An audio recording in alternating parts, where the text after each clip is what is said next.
Assalamualaikum warahmatullahi wabarakatuh. Selamat sore, salam sejahtera buat kita semua. Om Swastiastu, Namo Buddhaya, salam bajikan.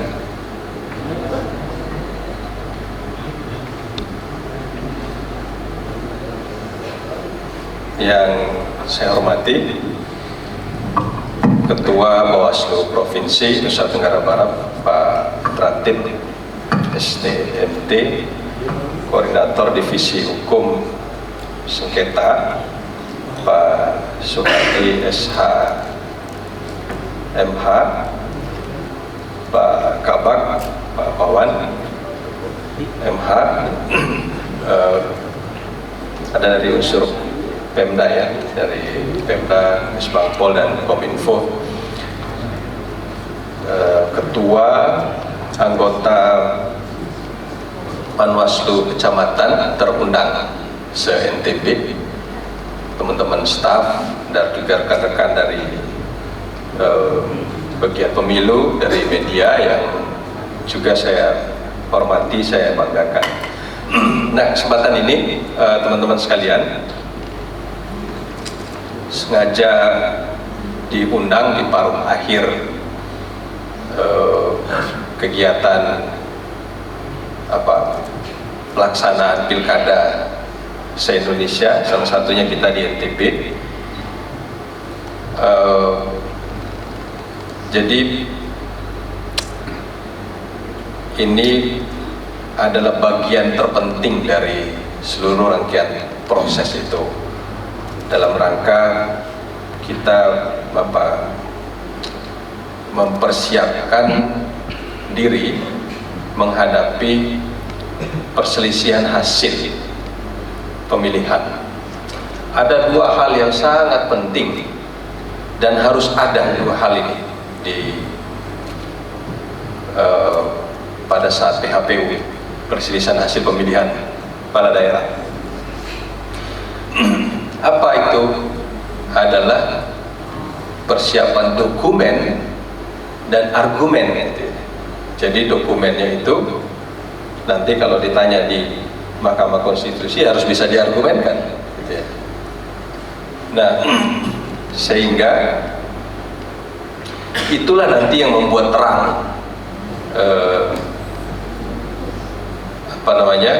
kasus itu di Mahkamah Konstitusi. Sesungguhnya yang membuat terang itu adalah kita. Hakim itu hanya memutus apakah keterangan Bawaslu itu reasonable gitu ya. Reason-nya itu, alasan-alasannya itu bisa diterima dan faktual adanya gitu ya. Baru dia menetapkan apakah implikasinya akan berdampak kepada calon tertentu, calon yang satu atau calon yang lain. Itu adalah implikasi dari sebuah keterangan. Oh ya, tadi ini ada ketua dan anggota Bawaslu Kabupaten Kota ya, atau yang terundang ya, se-NTB. Saya merhatiinnya idhar di sana itu dia. Ternyata di depan sini yang anggota ini. Baik, teman-teman sekalian, oleh karena itu Pak Hardi kemudian dia memandang perlu kita harus ada di sini gitu ya. dalam rangka sebenarnya kita ingin memverifikasi kualitas dokumen hasil pengawasan, ya, kualitas dokumen hasil pengawasan kita, kemudian penanganan pelanggaran, ya, termasuk juga dokumen-dokumen sengketa yang telah lalu, gitu. Dan bagaimana kita melakukan pengawasan seluruh tahapan pemilu. Nah, itulah nanti yang diuji di Mahkamah Konstitusi.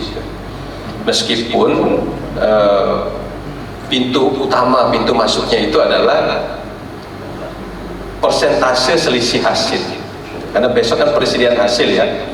Cuma biasanya dikonstruksi sedemikian rupa, ada beberapa peristiwa-peristiwa itu dianggapnya sebagai ikut juga berkontribusi sehingga perolehan suara seseorang itu menjadi lebih sedikit daripada yang lainnya, gitu.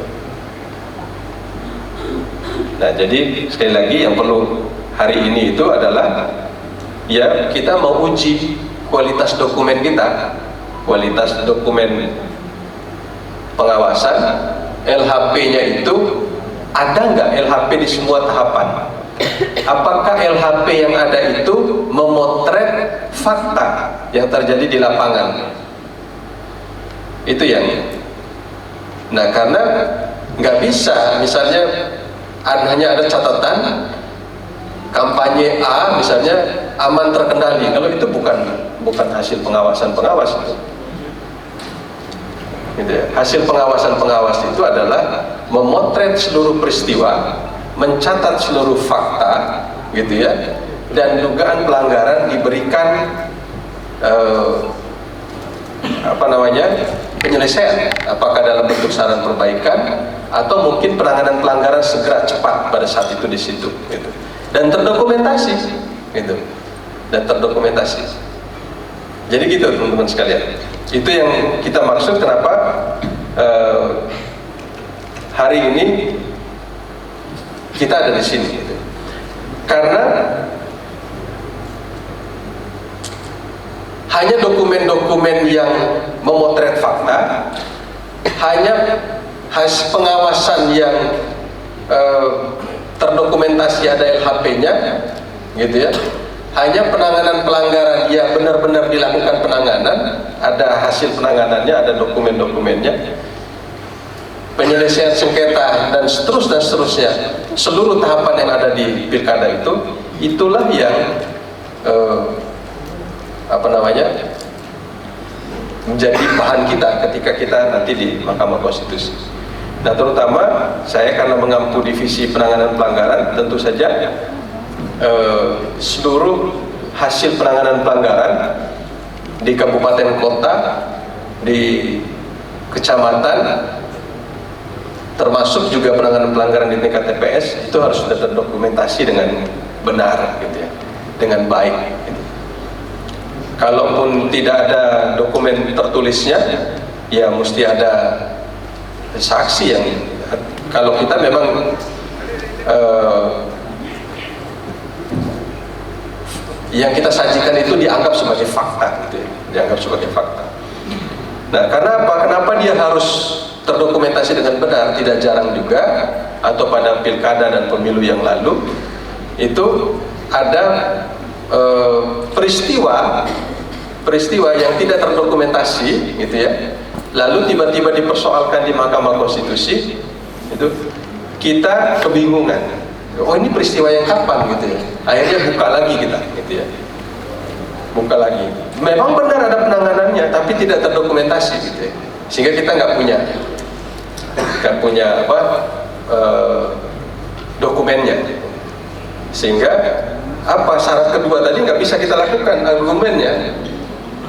Jadi ingat ya, hanya dua hal saja kita di Mahkamah Konstitusi itu. Karena kita memberi keterangan, maka dokumen dan argumen wajib harus faktual. Harus faktual. Jangan kita mengargumenkan sesuatu yang katanya, gitu ya. Kita itu bukan pakai katanya, kita itu harus pakai LHP. Berdasarkan hasil pengawasan kita tanggal sekian peristiwa itu bla bla bla bla dan seterusnya. Itu kita sampaikan di Mahkamah Konstitusi. Apakah dia kemudian nanti implikasinya pada calon tertentu, calon yang lainnya implikasinya buruk tanda kutip oleh pendapat kita oleh keterangan yang kita sampaikan di Mahkamah Konstitusi, itu adalah penilaian dari majelis. Nah, gitu teman-teman sekalian. Sekali lagi ingin saya sampaikan, keterangan Bawaslu itu adalah keterangan yang paling didengar di sana itu.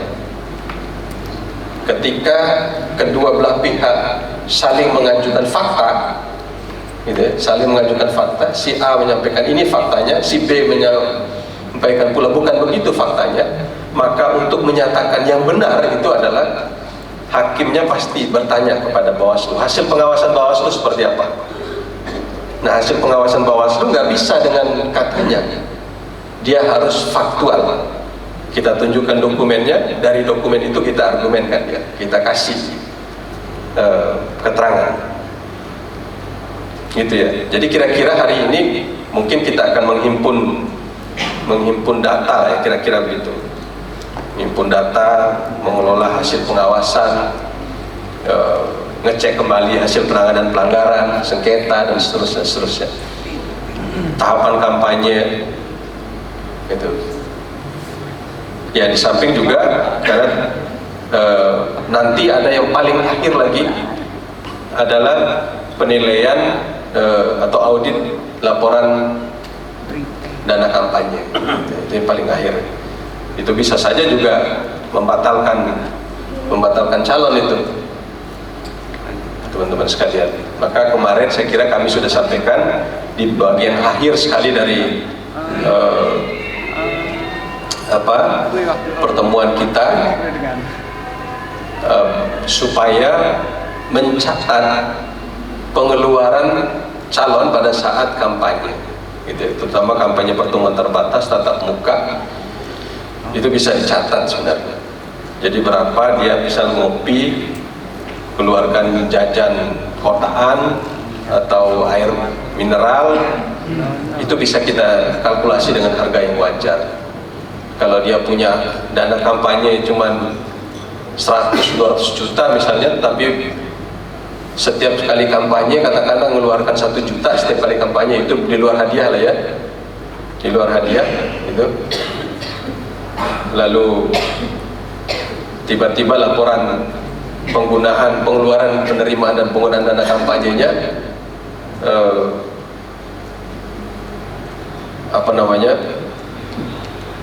miliaran atau kurang dari itu, gitu ya, kurang dari itu. Uang dalam rekening khusus dana kampanyenya 100 juta, kampanyenya 300 kali misalnya, volume kampanyenya 300 kali, sekali kampanye 1 juta, belum ngasih hadiah-hadiah, gitu ya.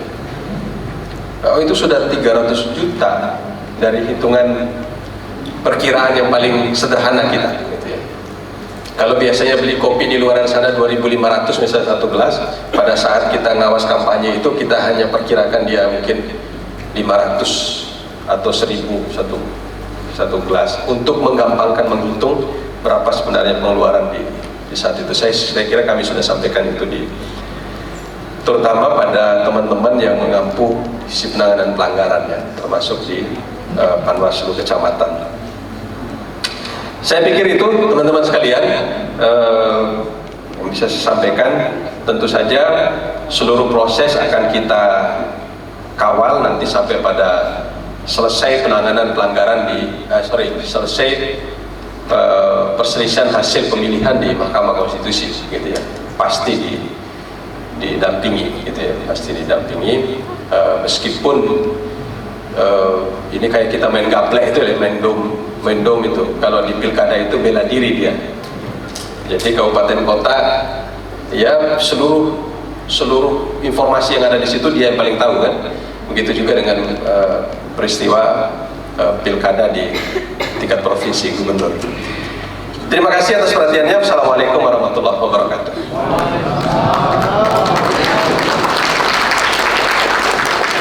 Terima kasih kami ucapkan kepada Bapak Umar Ahmad Said SHMH. Selanjutnya, sambutan sekaligus membuka acara pada rapat hari ini akan disampaikan oleh Ketua Bawaslu Provinsi Nusa Tenggara Barat. Kepada yang terhormat Bapak Idradip STMT disilakan.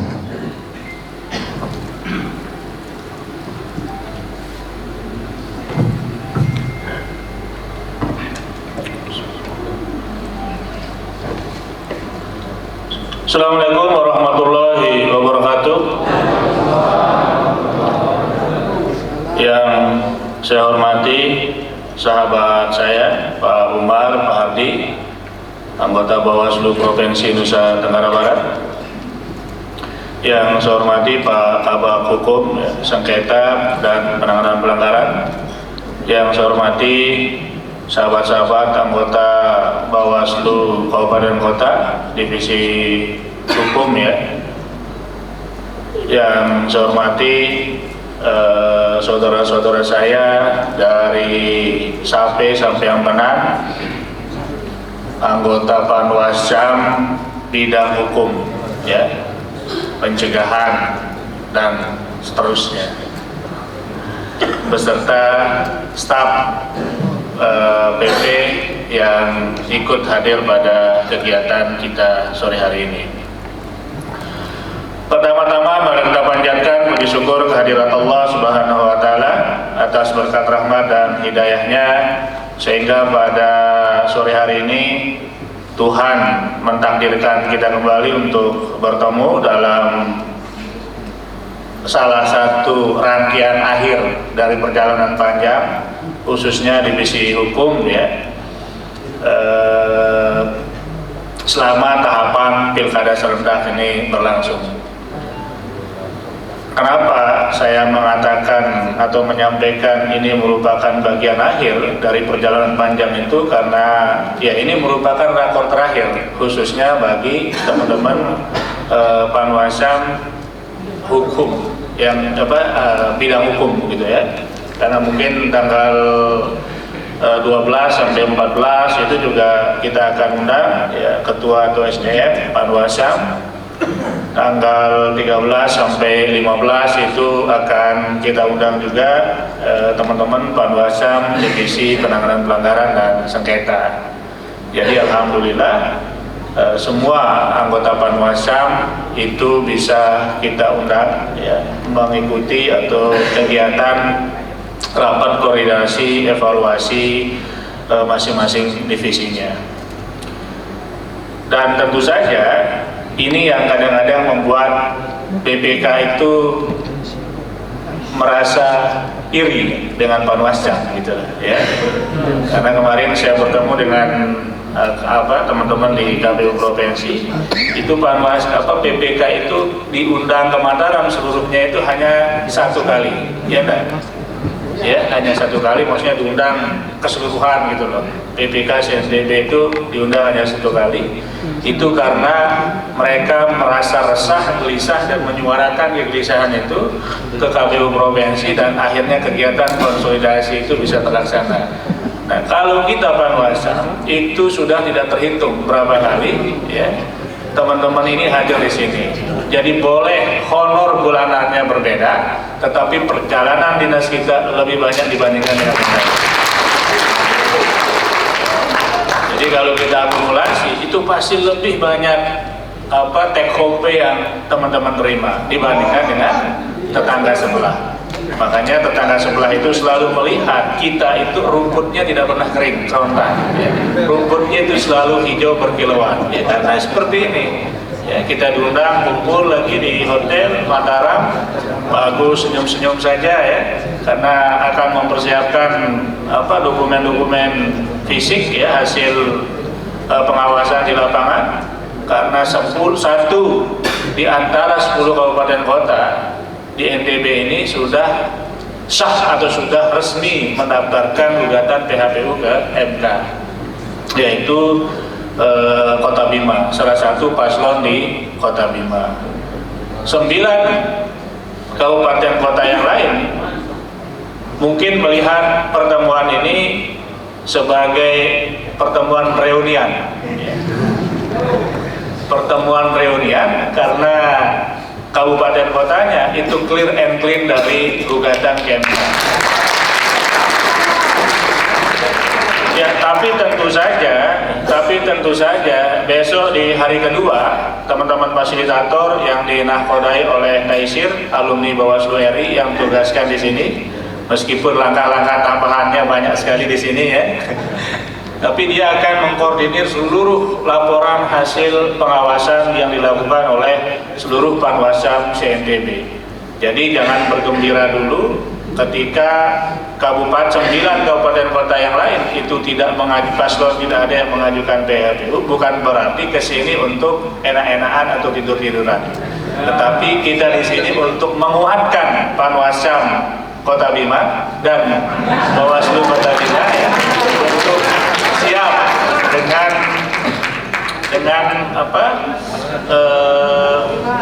dengan laporan yang sudah ada di depan mata.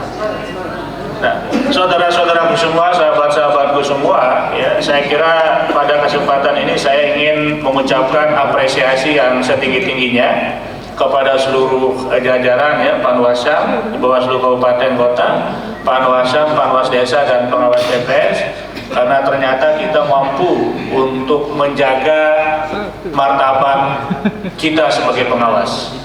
Kita mampu menunjukkan integritas kita sebagai pengawas, kita mampu mengawal pemilihan ini itu tanpa ada celah dan tanpa ada cacat yang luar biasa. Saya kira ini pencapaian yang sangat luar biasa, karena kalau kemarin di pemilu itu kita dakdikduk dan di pilkada kemarin pada saat rekap, terus terang kami di provinsi juga merasa khawatir, merasa resah kalau peristiwa-peristiwa yang terjadi daripada pemilu kemarin itu juga terulang di pilkada kita sekarang ini. Tapi alhamdulillah Lombok Barat yang tadinya penuh dengan coretan tipek sekarang clean and clear. Bahkan satu suara pun tidak ada yang bergeser, apalagi ada yang tertipek. Jadi semuanya sangat luar biasa. Saya kira ini membuktikan bahwa kita betul-betul menyadari betapa penting kehadiran kita dalam memastikan setiap suara pemilih itu aman dan terjamin keamanannya. Ya. Dan di pilkada ini itu hampir tidak ada suara yang bergeser. Ya. Di Lombok Tengah misalnya, di pilkada kemarin, di pemilu kemarin itu begitu di sarper oleh Bawaslu Provinsi ke KPU itu banyak suara yang berubah. Ya. KSB misalnya juga seperti itu, Lombok Barat juga seperti itu. Ternyata sekarang kegelisahan kita itu terjawab dengan tuntas, dan tentu saja itu semua karena kerja keras yang luar biasa dari teman-teman semua. Data-data yang sampai ke provinsi merupakan data-data hasil pengawasan dari sahabat-sahabat semua. Ya. Tanpa keseriusan sahabat-sahabat semua melakukan pengawasan dan tanpa konspirasi ataupun perselingkuhan dengan peserta pemilu atau dengan tetangga-tetangga sebelah, maka suara itu aman dan terjamin. Dan luar biasa, saya harus katakan luar biasa, tidak ada di pleno provinsi atau kabupaten kota itu pas LO atau saksi pasangan calon yang menyoroti atau mempersoalkan adanya pergeseran suara mereka di tiap TPS. Ya, saya kira teman-teman sepulang dari acara ini harus mengumpulkan Panwas Desa dan pengawas TPS untuk halal bihalal ya, mengucapkan terima kasih yang sebesar-besarnya kepada teman-teman kita, sahabat-sahabat kita, karena mereka betul-betul mampu menjalankan tugasnya secara tuntas, dan sekali lagi saya harus katakan ini sangat luar biasa. Kita sudah mampu menunjukkan bahwa kehadiran kita benar-benar ada untuk mengawal suara rakyat. Kita mampu untuk menjawab ekspektasi publik ya. Selama ini publik mencurigai penyelenggara akan tidak netral di pelaksanaan pilkada sekarang, tetapi terbukti dari pleno tingkat kecamatan, kabupaten sampai provinsi itu tidak ada saksi yang mempersoalkan adanya pergeseran suara dari paslon yang satu ke paslon yang lain.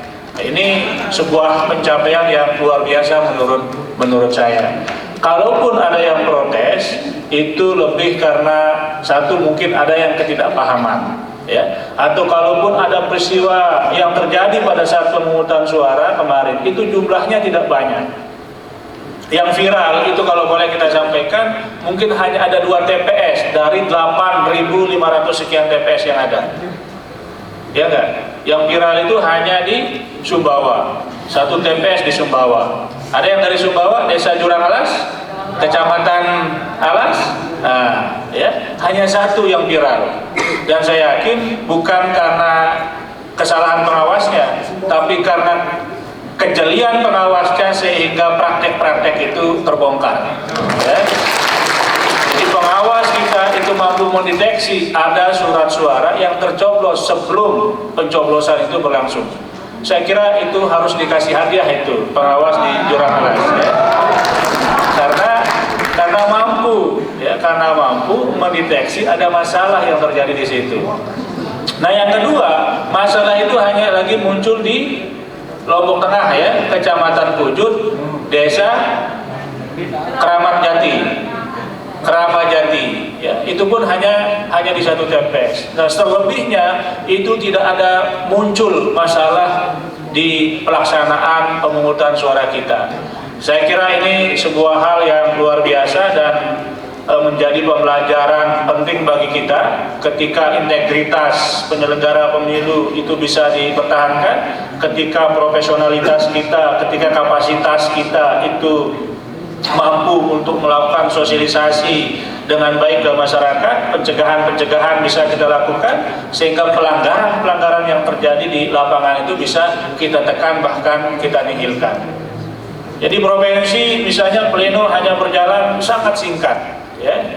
Bahkan ada kabupaten kota atau yang maju mempresentasikan hasil pleno tingkat kabupaten kota itu yang mulus tanpa ada celah. Ya, kalaupun ada pertanyaan-pertanyaan dari kita di Bawaslu Provinsi, itu lebih ke hal-hal yang tidak bisa terjelaskan dengan baik. Meskipun di KPU Kabupaten Kota yang dimaksud misalnya mereka sudah punya dokumen yang lengkap terkait dengan itu.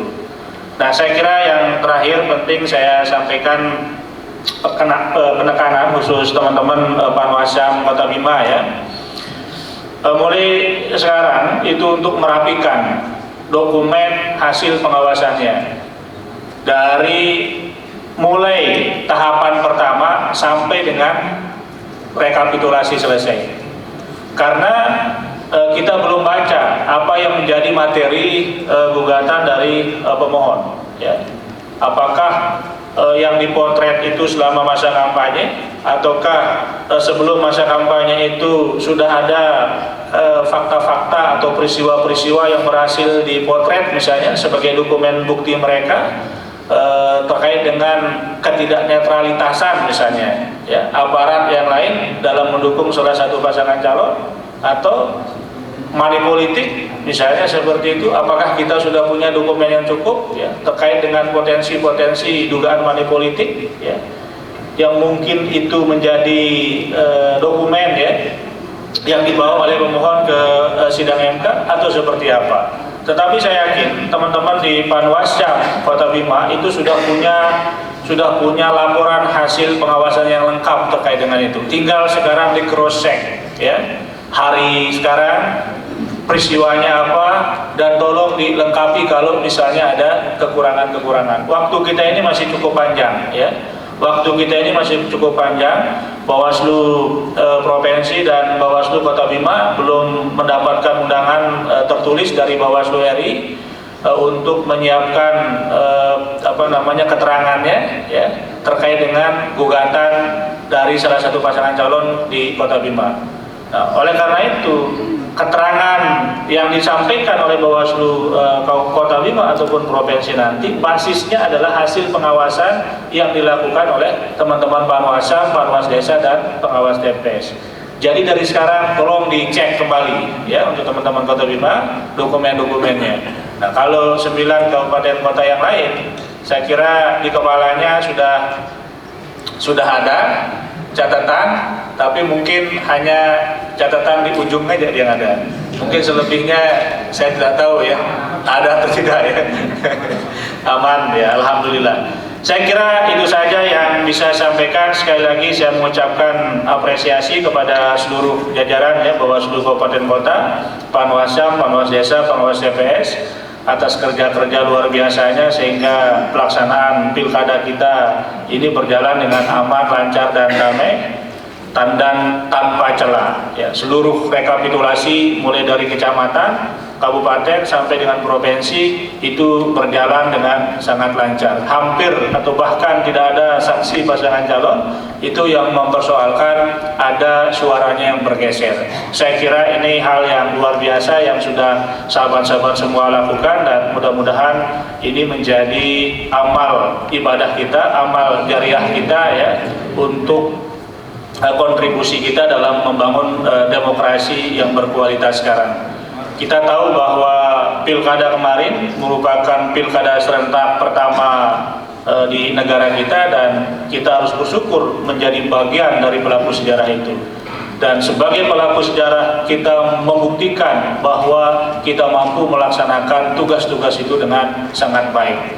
Saya kira itu saja yang bisa saya sampaikan. Mohon maaf atas segala kekurangannya. Billahi taufiq wal hidayah. Wassalamualaikum warahmatullahi wabarakatuh.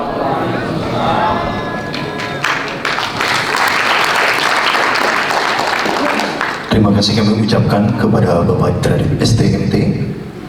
Hadirin yang kami hormati, demikianlah rangkaian acara opening ceremony